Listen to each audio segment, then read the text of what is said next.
O sol castigava a fazenda Esperança há quase 3 meses. 3 meses impiedosos, transformando o que era vida em uma paisagem de cinza e ocre.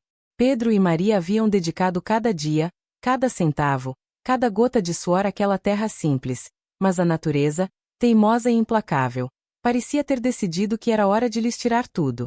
Pedro estava no meio da plantação de milho. Se é que aquilo podia ser chamado de plantação. Ele passava a mão pela terra que não era mais terra, mas pó rachado e poeirento. Seu rosto, antes forte, estava agora abatido, marcado pelo suor, mais ainda, pela frustração. Aquele milho seco era o reflexo de sua alma. Maria apareceu à porta da casinha, trazendo uma caneca de água. Ela era a fortaleza que ainda estava de pé. Ela pediu que ele descansasse, mas o que era descanso diante da ruína? Ele mal conseguia esconder a voz embargada. Se a chuva não viesse até o fim da semana, seria o fim definitivo. O banco estava esperando. Não havia para onde ir. Maria se aproximou, oferecendo o conforto de um abraço. Acreditava que eles dariam um jeito, como sempre fizeram. Mas, desta vez, Pedro se afastou, frustrado, chateado por ter feito tudo certo sem sucesso. Ele gritou para o céu vazio, para a terra ingrata. Ele rezou, ele trabalhou, ele seguiu todas as regras, e não adiantou nada. O desespero era palpável. Naquela noite, a luz fraca da lamparina mal conseguia afastar o peso do fracasso que pairava sobre a cozinha. Pedro folheava os papéis de cobrança, a cabeça nas mãos. Maria, teimosamente, sugeriu a única esperança que lhes restava, um rumor antigo da vizinhança. A vovó Elvira. Pedro, um homem que confiava na enxada e na ciência, rejeitou a ideia de superstição. A vovó Elvira não passava de uma velhinha solitária.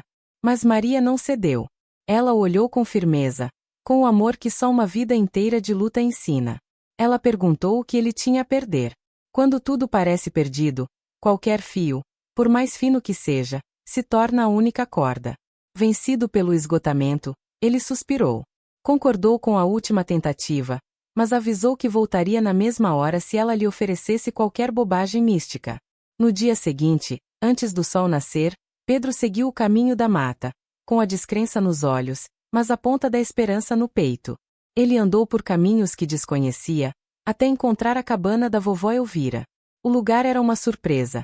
No meio de tanta secura, ali havia vida. Uma vegetação incrivelmente verde e um córrego murmurejante.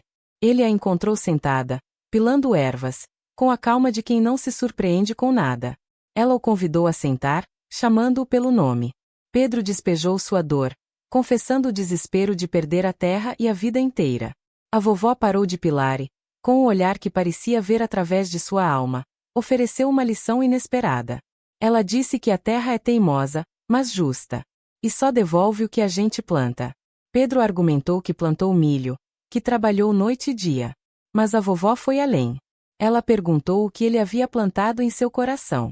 Ela explicou que a amargura é um veneno que seca a raiz, antes mesmo de secar a folha. O milho havia morrido porque Pedro só via o que a terra lhe dava, lucro, dinheiro, e havia se esquecido do que ela precisava. O tempo, a sombra, o descanso. Seu segredo não era fazer chover, mas sim ouvir a terra.